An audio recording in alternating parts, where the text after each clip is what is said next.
O candidato sou eu. Você vê, rapaz, todo bonito na foto, né? Um sorrisinho assim, ó, maroto, bom olhar. Imagine se a gente tivesse a boa vontade da empresa no passado, né? Mas tá ali. Dentro da perspectiva de retomada do poder da direita contra a esquerda, Bolsonaro diz não enxergar outro nome com a mesma competitividade. Chance só tem o eu, com todo respeito. E tem uma coisa que não é nem Bolsonaro que fala, mas é o jornalista que pergunta. E eu não acho que essa pergunta tá apenas na cabeça do jornalista, até porque a turma na esquerda estava comentando sobre isso e alguém já tinha me perguntado. Na verdade, não tinha me perguntado, não. Alguém já tinha me dito isso.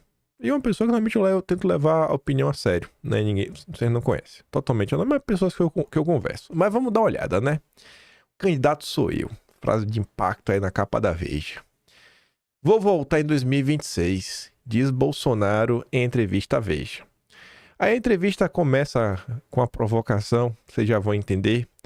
Esse é o parágrafo inicial. Bolsonaro foi um dos grandes derrotados no pleito municipal. Tido como o maior cabo eleitoral da direita, empenhou-se em projetos que fracassaram no segundo turno, como os dos políticos do PL Bruno Engler em Belo Horizonte e Fred Rodrigues em Goiânia. Mesmo em vitórias importantes, houve controvérsias. Aí fala lá do Curitiba, fala de São Paulo. A confusão aumentou quando elogiou a inteligência de Pablo Marçal, adversário direto de Nunes. Aí o segundo parágrafo é um relato, né, seguindo outra linha.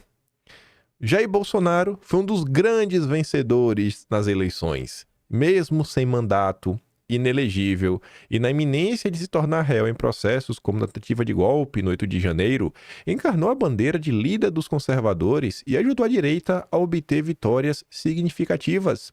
Venceu a esquerda em confrontos diretos em capitais como Cuiabá e São Paulo. O ex-presidente ainda ajudou o PL a ser a sigla mais vitoriosa nos municípios com mais de 200 mil habitantes e foi fiador de uma série de novas forças que, por pouco, não emplacaram no segundo turno, como André Fernandes em Fortaleza. Essas duas visões totalmente distintas sobre o saldo do papel de Bolsonaro no pleito circularam com força nos últimos dias. A primeira circulou só nos primeiros dias em algumas alas mais lelés da esquerda, mas rapidinho eles voltaram para a terra e começaram a fazer algumas autocríticas.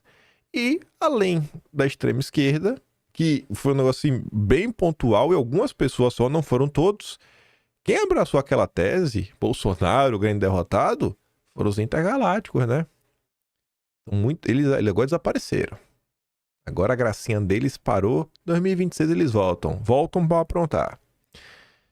A medida entre elas é que se aproxima mais da realidade, dentro de uma análise desapaixonada. É inegável que Bolsonaro fracassou em vários movimentos, com destaque para a cavalgada que fez em Goiânia para tentar derrubar o Sandro Mabel, candidato do Caiado. Por outro lado, é fato também que o PL, partido de Bolsonaro, conquistou 4 capitais, enquanto o PT ficou com apenas uma. Em Cuiabá, o confronto direto com o petismo, Bolsonaro venceu. Bolsonaro, aliás, levou a sério o papel de cabo eleitoral em 2024. Em 97 dias, esteve presente em 105 cidades brasileiras espalhadas por 18 estados. O pessoal às vezes não leva isso em consideração, né? O homem trabalhou e vê o resultado, né? Infelizmente não dá para quantificar, sabe? Seria muito bom que tivesse uma ferramenta para ter certeza. Se Bolsonaro não tivesse feito isso, quantas pessoas teriam sido eleitas? E se fez? Não tem como, né? A gente vai ficar sempre assim sabe? Confabulando, pensando, refletindo, mas não tem como negar. O cara rodar o Brasil, passar na cidade, colocar a gente em cima de comício, falar, ó, esse é o meu candidato, o resultado tá aí. Aí, depois dessa breve introdução do jornalista, vem as perguntas. Bolsonaro, o senhor apoiou candidatos que perderam em capitais como Goiânia, Fortaleza?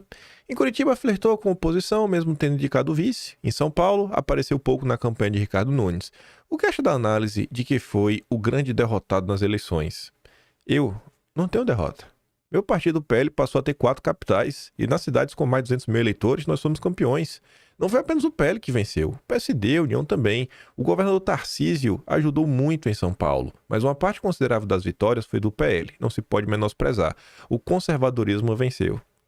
Bolsonaro coloca o que acho que qualquer pessoa decente faria. E quem fez isso, eu acho que quem fez bem foi o Poder 360, que ele olhou, ó, tem vários indicadores. Quem teve mais capitais, quem governa a maior parte da população, quem venceu nas cidades com mais de 200 mil habitantes. Então, assim, teve diversas vitórias diferentes. O PL foi um dos mais vitoriosos, o Bolsonaro também. Em São Paulo, durante um momento, muitos bolsonaristas acharam que o senhor estava com Pablo Marçal. O que aconteceu? Aproximadamente 3 meses, Marçal me procurou. Era uma conversa privada. Falamos 1 hora, ele queria que eu estivesse junto com ele e eu disse que havia fechado com Ricardo Nunes, indicando o vice. Marçal saiu da conversa dizendo para a imprensa que eu estaria com ele, mentiu, e essa mentira foi para o Estadão. Quando fui fazer o desmentido, disse que Marçal era um cara inteligente. Continuo achando isso, mas ele não usou para o bem a inteligência dele, né? Até na hora de desmentir, Bolsonaro ainda foi educado, algo que o Marçal não sabe ser. Qual o futuro dele? É jovem, baita futuro, mas começou arranhado, fez aquela live às vésperas do segundo turno com Boulos, ali cometeu um erro, querendo aliviar o lado dele junto ao Boulos por causa da divulgação do laudo falso. Pode ter agora algum partido que queira dar legenda para o Marçal em 2026. União Brasil, e Marçal não ficará inelegível. Não importa que é um absurdo, não importa que se fosse... Ah, mas se fosse Bolsonaro. Não é Bolsonaro. Não é Bolsonaro. A foto do Sabará com Dedé, do BTG, tá claro o que tá acontecendo. Espere o Marçal se filiar no União Brasil, só para fechar o ciclo, e aguarde para vocês verem o que vai acontecer em 2026. A direita BTG intergaláctica vem aí. Diante do fato que o senhor está inelegível, quem pretende apoiar em 26? Falo vários nomes, Tarcísio Caiado Zema, Tarcísio baita gestor, mas eu só falo depois de enterrado, estou vivo, com todo respeito. Chance só tenho eu, o resto não tem nome nacional. Candidato sou eu, cara. Mas o senhor acha que é possível recuperar os seus direitos políticos? Eu pretendo disputar 2026. Não tem cabimento a minha inelegibilidade. O processo por abuso de poder político foi por ter me reunido com embaixadores antes do período eleitoral. Não ganhei um voto com isso. No caso do poder econômico, subi no carro de som na manifestação do 7 de setembro e fiquei lá bandando. Só depois fiquei sabendo que tudo estava sendo bancado pelo Silas Malafaia. São injustiças, uma perseguição. O pessoal já sabe, mas preciso massificar isso entre a população. Depois, as alternativas são o parlamento, uma ação no Supremo, esperar o último momento para registrar a candidatura e o TSE que decida. Não sou otimista, sou realista, estou preparado para qualquer coisa. Aí vem. Tudo indica que é PF, né? Vai indiciá-lo, não teme o processo. É só perseguição, sinto o tempo inteiro. Aí ele cita o que acontece. E eu acho que Bolsonaro utilizou de uma expressão... que acho que todo mundo vai entender. Não tenho medo do julgamento. Minha preocupação é quem vai me julgar.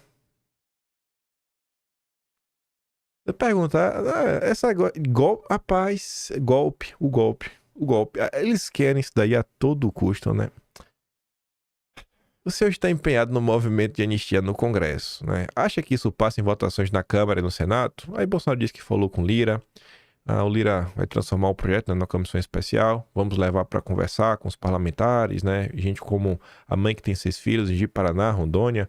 O pai foi condenado a 17 anos de cadeia, tá foragido. Fiz um vídeo, apelei aos senhores do Supremo. Tem que ter um pouco, né, de coração. 6 crianças vão crescer sem o pai. É um abuso na condenação. Já deu o que tinha que dar isso daí. Tenho dito que, nessa história da anistia, o meu caso está em segundo plano. Aí, veja... Vou começar por baixo. Porque aí a gente comenta. E a pergunta de cima, o que é mais interessante, é o que o jornalista pergunta, não é nem a resposta de Bolsonaro. Mas começando por baixo, e essa pergunta final da entrevista. Caso volte um dia ao Palácio do Planalto, faria algo diferente em relação ao seu governo? E Bolsonaro responde. Primeira coisa que ele fala. Eu teria ministros palacianos com um perfil mais político. E realmente, isso aí não tem como discordar. Política não é técnica. Isso é pura balela. Não, Ministério Técnico... Irmão, você tem que ter pessoa que vai entregar o resultado. Você não vai colocar um maluco, você não vai colocar um lunático. Mas a parte técnica, você vai ter secretário, você vai ter parecer, você vai ter ali quem está do lado para dar conselho, etc. Tudo mais.